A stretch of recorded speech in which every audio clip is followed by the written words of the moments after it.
بسم الله الرحمن الرحيم. ياسين والقرآن الحكيم إنك لمن المرسلين على صراط مستقيم تنزيل العزيز الرحيم لتنذر قوما ما أنذر آباؤهم فهم غافلون لقد حق القول على أكثرهم فهم لا يؤمنون إنا جعلنا في أعناقهم أغلالا فهي إلى الأذقان فهم مقمحون وجعلنا من بين أيديهم سدا ومن خلفهم سدا فأغشيناهم فهم لا يبصرون وسواء عليهم أأنذرتهم أم لم تنذرهم لا يؤمنون إنما تنذر من اتبع الذكر وخشي الرحمن بالغيب فبشره بمغفرة وأجر كريم إنا نحن نحيي الموتى ونكتب ما قدموا وآثارهم وكل شيء أحصيناه في إمام مبين واضرب لهم مثلا أصحاب القرية إذ جاءها المرسلون إذ أرسلنا إليهم اثنين فكذبوهما فعززنا بثالث فقالوا إنا إليكم مرسلون قالوا ما أنتم إلا بشر مثلنا وما أنزل الرحمن من شيء إن أنتم إلا تكذبون قالوا ربنا يعلم إنا إليكم لمرسلون وما علينا إلا البلاغ المبين قالوا إنا تطيرنا بكم لئن لم تنتهوا لنرجمنكم وليمسنكم منا عذاب أليم قالوا طائركم معكم أئن ذكرتم بل أنتم قوم مسرفون وجاء من أقصى المدينة رجل يسعى قال يا قوم اتبعوا المرسلين اتبعوا من لا يسألكم أجرا وهم مهتدون وما لي لا أعبد الذي فطرني وإليه ترجعون أأتخذ من دونه آلهة إن يردني الرحمن بضر لا تغن عني شفاعتهم شيئا ولا ينقذون إني إذا لفي ضلال مبين إني آمنت بربكم فاسمعون قيل ادخل الجنة قال يا ليت قومي يعلمون بما غفر لي ربي وجعلني من المكرمين وما أنزلنا على قومه من بعده من جند من السماء وما كنا منزلين إن كانت إلا صيحة واحدة فإذا هم خامدون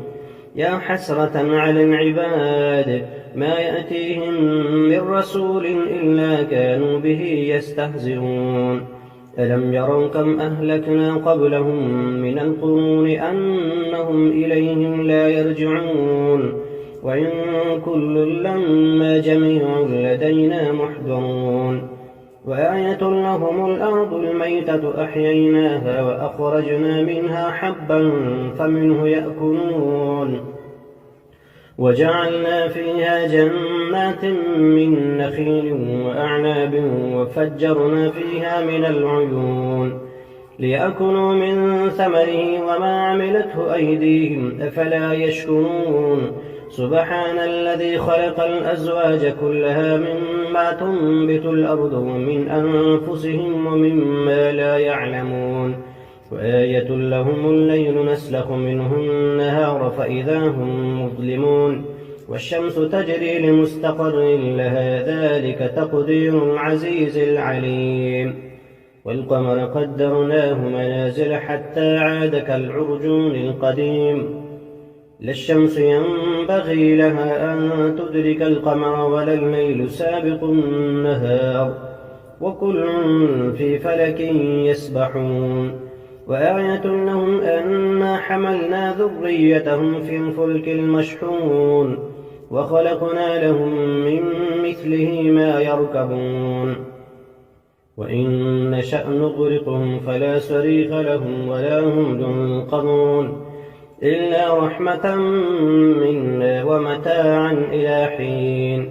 وإذا قيل لهم اتقوا ما بين أيديكم وما خلفكم لعلكم ترحمون وما تأتيهم من آية من آيات ربهم إلا كانوا عنها معرضين وإذا قيل لهم أنفقوا مما رزقكم الله قال الذين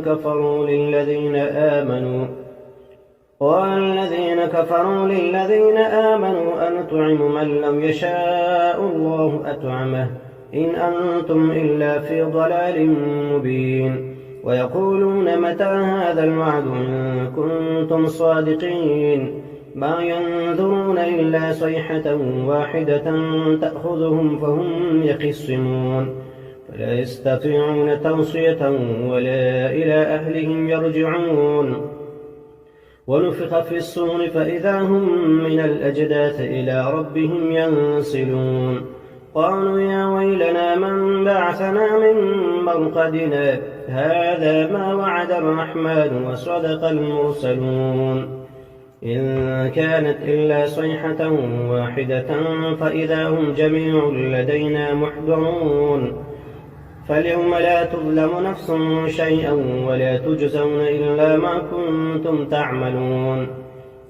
إن أصحاب الجنة اليوم في شغل فاكهون هم وأزواجهم في ظلال على الأرائك متكئون لهم فيها فاكهة ولهم ما يدعون سلام قولا من رب رحيم وامتازوا اليوم أيها المجرمون ألم أعهد إليكم يا بني آدم ألا تعبدوا الشيطان إنه لكم عدو مبين وأن اعبدوني هذا صراط مستقيم ولقد أضل منكم جبلا كثيرا أفلم تكونوا تعقلون هذه جهنم التي كنتم توعدون اصلوها اليوم بما كنتم تكفرون اليوم نختم على أفواههم وتكلمنا أيديهم وتشهد أرجلهم بما كانوا يكسبون ولو نشاء لطمسنا على أعينهم فاستبقوا الصراط فأنى يبصرون ولو نشاء لمسخناهم على مكانتهم فما استطاعوا مضيا ولا يرجعون ومن نعمره ننكسه في الخلق أفلا يعقلون وما علمناه الشعر وما ينبغي له إن هو إلا ذكر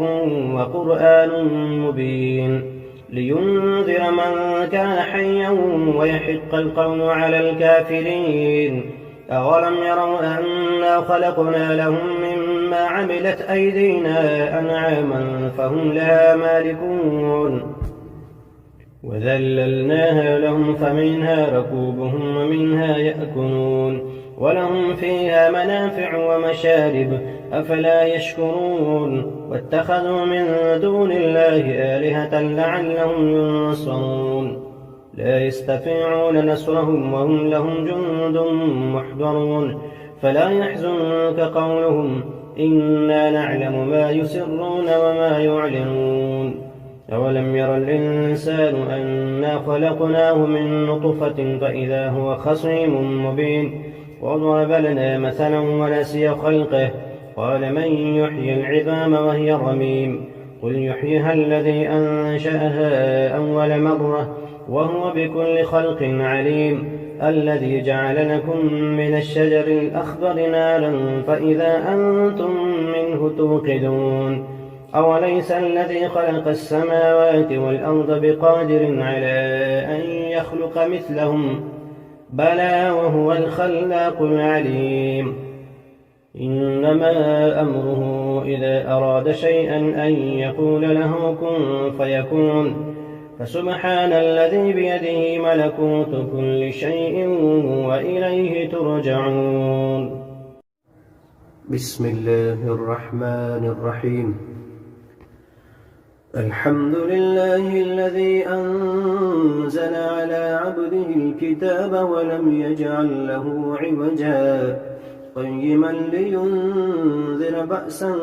شديدا من لدنه ويبشر المؤمنين الذين يعملون الصالحات أن لهم أجرا حسنا ماكثين فيه أبدا وينذر الذين قالوا اتخذ الله ولدا ما لهم به من علم ولا لآبائهم كبرت كلمة تخرج من أفواههم إن يقولون إلا كذبا فلعلك باخع نفسك على آثارهم إن لم يؤمنوا بهذا الحديث أسفا إنا جعلنا ما على الأرض زينة لها لنبلوهم أيهم أحسن عملا وإنا لجاعلون ما عليها صعيدا جرزا أم حسبت أن أصحاب الكهف والرقيم كانوا من آياتنا عجبا إذ أوى الفتية إلى الكهف فقالوا ربنا آتنا من لدنك رحمة وهيئ لنا من أمرنا رشدا فضربنا على آذانهم في الكهف سنين عددا ثم بعثناهم لنعلم أي الحزبين أحصى لما لبثوا أمدا نحن نقص عليك نبأهم بالحق إنهم فتية آمنوا بربهم وزدناهم هدى وربطنا على قلوبهم إذ قاموا فقالوا ربنا رب السماوات والأرض لن ندعو من دونه إلها لقد قلنا إذا شططا هؤلاء قوم اتخذوا من دونه آلهة لولا يأتون عليهم بسلطان بين فمن أظلم ممن افترى على الله كذبا وإذ اعتزلتموهم وما يعبدون إلا الله فأووا إلى الكهف ينشر لكم ربكم من رحمته ويهيئ لكم من أمركم مرفقا وترى الشمس إذا طلعت تزاور عن كهفهم ذات اليمين وإذا غربت تقرضهم ذات الشمال وهم في فجوة منه ذلك من آيات الله من يهد الله فهو المهتد ومن يضلل فلن تجد له وليا مرشدا وتحسبهم أيقاظا وهم رقود ونقلبهم ذات اليمين وذات الشمال وكلبهم باسط ذراعيه بالوصيد لو اطلعت عليهم لوليت منهم فرارا ولملئت منهم رعبا وكذلك بعثناهم ليتساءلوا بينهم قال قائل منهم كم لبثتم قالوا لبثنا يوما أو بعض يوم قالوا ربكم أعلم بما لبثتم فابعثوا أحدكم بورقكم هذه إلى المدينة فلينظر أيها أزكى طعاما فليأتكم برزق منه وليتلطف ولا يشعرن بكم أحدا إنهم إن يظهروا عليكم يرجموكم أو يعيدوكم في ملتهم ولن تفلحوا إذا أبدا وكذلك أعثرنا عليهم ليعلموا أن وعد الله حق وأن الساعة لا ريب فيها إذ يتنازعون بينهم أمرهم فقالوا بنوا عليهم بنيانا ربهم أعلم بهم قال الذين غلبوا على أمرهم لنتخذن عليهم مسجدا سيقولون 3 رابعهم كلبهم ويقولون 5 سادسهم كلبهم رجما بالغيب ويقولون 7 وثامنهم كلبهم قل ربي أعلم بعدتهم ما يعلمهم إلا قليل فلا تمار فيهم إلا مراء ظاهرا ولا تستفت فيهم منهم أحدا ولا تقولن لشيء إني فاعل ذلك غدا إلا أن يشاء الله واذكر ربك إذا نسيت وقل عسى أن يهديني ربي لأقرب من هذا رشدا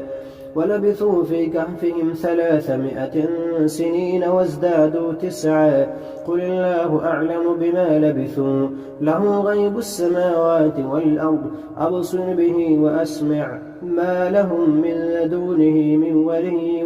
ولا يشرك في حكمه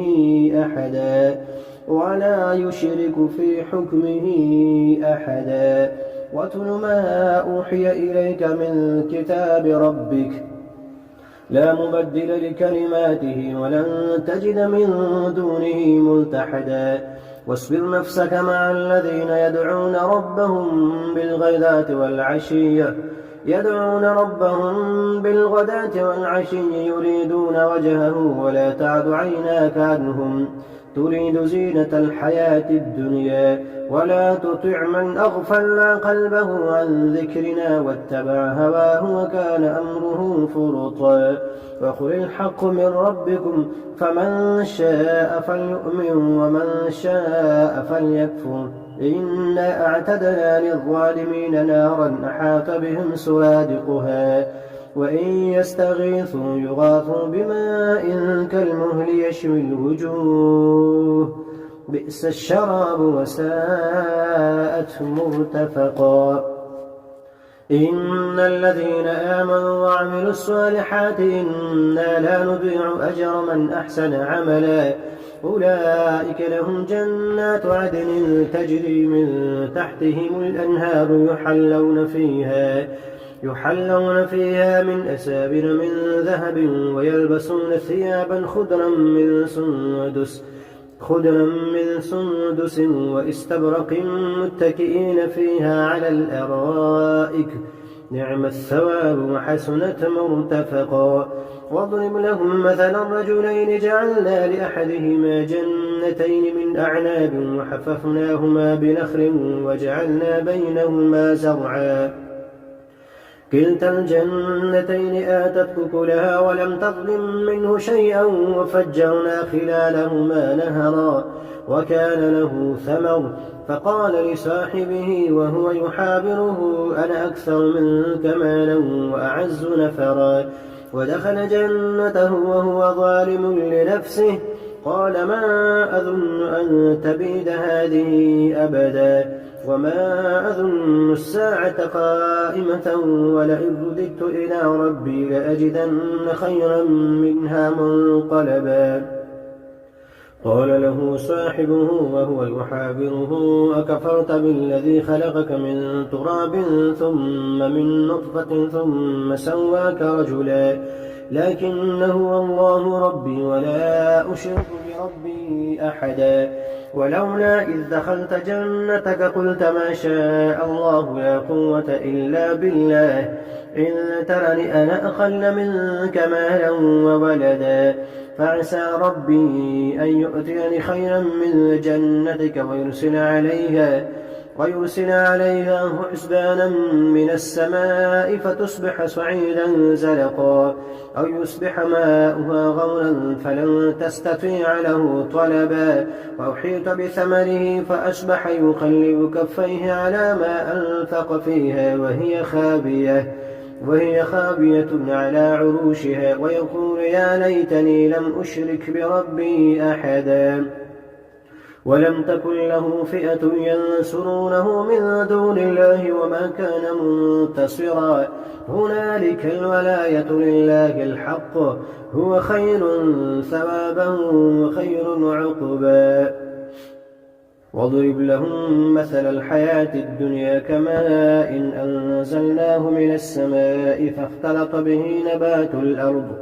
نبات الأرض فأصبح هشيما تذروه الرياح وكان الله على كل شيء مقتدرا المال والبنون زينة الحياة الدنيا والباقيات الصالحات خير عند ربك ثوابا وخير أملا ويوم نسير الجبال وترى الأرض بارزة وحشرناهم فلم نغادر منهم أحدا وعرضوا على ربك صفا لقد جئتمونا كما خلقناكم أول مرة بل زعمتم أن لن نجعل لكم موعدا ووضع الكتاب فترى المجرمين مشفقين مما فيه ويقولون يا ويلتنا ما لهذا الكتاب لا يغادر صغيرة ولا كبيرة إلا أحصاها ووجدوا ما عملوا حاضرا ولا يظلم ربك أحدا وإذ قلنا للملائكة اسجدوا لآدم فسجدوا إلا إبليس كان من الجن ففسق عن أمر ربه أفتتخذونه وذريته أولياء من دوني وهم لكم عدو بئس للظالمين بدلا ما أشهدتم خلق السماوات والأرض ولا خلق أنفسهم وما كنت متخذ المضلين عضدا ويوم يقول نادوا شركائي الذين زعمتم فدعوهم ولم يستجيبوا لهم وجعلنا بينهم موبقا ورأى المجرمون النار فظنوا أنهم مواقعوها ولم يجدوا عنها مصرفا ولقد صرفنا في هذا القرآن للناس من كل مثل وكان الإنسان أكثر شيء جدلا وما منع الناس أن يؤمنوا إذ جاءهم الهدى ويستغفروا ربهم إلا أن تأتيهم سنة الأولين أو يأتيهم العذاب قبلا وما نرسل المرسلين إلا مبشرين ومنذرين ويجادل الذين كفروا بالباطل ليدحضوا به الحق واتخذوا آياتي وما أنذروا هزوا ومن أظلم ممن ذكر بآيات ربه فأعرض عنها ونسي ما قدمت يداه إنا جعلنا على قلوبهم أكنة أن يفقهوه وفي آذانهم وقرا وإن تدعهم إلى الهدى فلن يهتدوا إذا أبدا وربك الغفور ذو الرحمة لو يؤاخذهم بما كسبوا لعجل لهم العذاب بل لهم موعد لن يجدوا من دونه موئلا وتلك القرى أهلكناهم لما ظلموا وجعلنا لمهلكهم موعدا وإذ قال موسى لفتاه لا أبرح حتى أبلغ مجمع البحرين أو أمضي حقبا فلما بلغا مجمع بينهما نسيا حوتهما فاتخذ سبيله في البحر سربا فلما جاوزا قال لفتاه آتنا غداءنا لقد لقينا من سفرنا هذا نصبا قال أرأيت إذ أوينا إلى الصخرة فإني نسيت الحوت وما أنسانيه إلا الشيطان أن أذكره واتخذ سبيله في البحر عجبا قال ذلك ما كنا نبغي فارتد على آثارهما قصصا فوجدا عبدا من عبادنا آتيناه رحمة من عندنا وعلمناه من لدنا علما. قال له موسى هل أتبعك على أن تعلمني مما علمت رشدا؟ قال إنك لن تستطيع معي صبرا وكيف تصبر على ما لم تحط به خبرا؟ قال ستجدني إن شاء الله صابرا ولا أعصي لك أمرا. قال فإن اتبعتني فلا تسألني عن شيء حتى أحدث لك منه ذكرا. فانطلقا حتى إذا ركبا في السفينة خرقها قال أخرقتها لتغرق أهلها لقد جئت شيئا إمرا. قال ألم أقل إنك لن تستطيع معي صبرا؟ قال لا تؤاخذني بما نسيت ولا ترهقني من أمري عسرا. فانطلقا حتى إذا لقيا غلاما فقتله قال أقتلت نفسا زكية بغير نفس لقد جئت شيئا نكرا. قال ألم نقل لك إنك لن تستطيع معي صبرا؟ قال إن سألتك عن شيء بعدها فلا تصاحبني قد بلغت من لدني عذرا. فانطلقا حتى إذا أتيا أهل قرية استطعما أهلها فأبوا أن يضيفوهما فوجدا فيها جدارا يريد أن ينقض فأقامه. قال لو شئت لاتخذت عليه أجرا. قال هذا فراق بيني وبينك سأنبئك بتأويل ما لم تستطع عليه صبرا. أما السفينة فكانت لمساكين يعملون في البحر فأردت أن أعيبها وكان وراءهم ملك يأخذ كل سفينة غصبا. وأما الغلام فكان أبواه مؤمنين فخشينا أن يرهقهما طغيانا وكفرا فأردنا أن يبدلهما ربهما خيرا منه زكاة وأقرب رحما. وأما الجدار فكان لغلامين يتيمين في المدينة وكان تحته كنز لهما وكان أبوهما صالحا فأراد ربك أن يبلغا أشدهما ويستخرجا كنزهما رحمة من ربك وما فعلته عن أمري ذلك تأويل ما لم تستطع عليه صبرا. ويسألونك عن ذي القرنين قل سأتلو عليكم منه ذكرا. إنا مكنا له في الأرض وآتيناه من كل شيء سببا فأتبع سببا حتى إذا بلغ مغرب الشمس وجدها تغرب في عين حمئة ووجد عندها قوما. قلنا يا ذا القرنين إما أن تعذب وإما أن تتخذ فيهم حسنا. قال أما من ظلم فسوف نعذبه ثم يرد إلى ربه فيعذبه عذابا نكرا.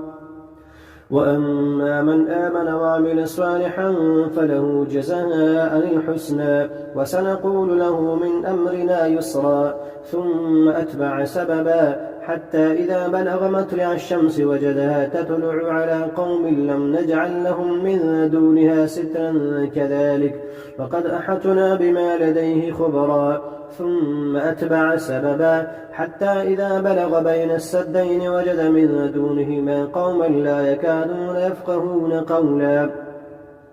قالوا يا ذا القرنين إن يأجوج ومأجوج مفسدون في الأرض فهل نجعل لك خرجا على أن تجعل بيننا وبينهم سدا؟ قال ما مكنني فيه ربي خير فأعينوني بقوة أجعل بينكم وبينهم ردما. آتوني زبر الحديد حتى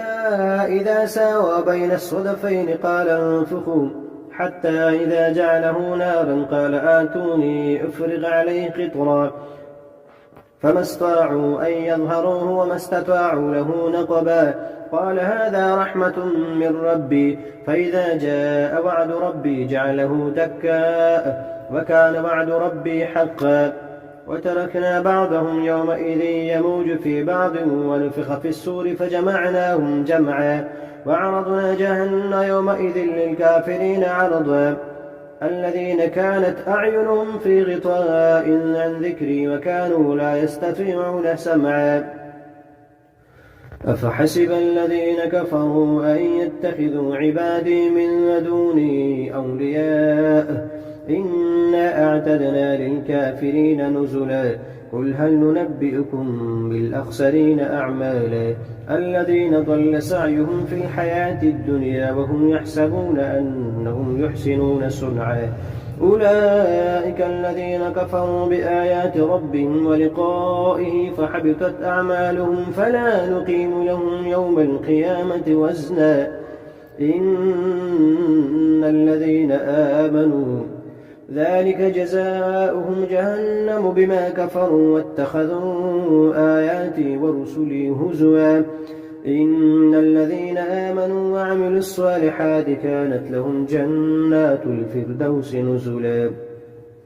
خالدين فيها لا يبغون عنها حولا قل لو كان البحر مدادا لكلمات ربي لنفد البحر قبل أن تنفد كلمات ربي ولو جئنا بمثله مددا قل إنما أنا بشر مثلكم يوحى إلي أنما إلهكم إله واحد فمن كان يرجو لقاء ربه فليعمل عملا صالحا ولا يشرك بعبادة ربه أحدا.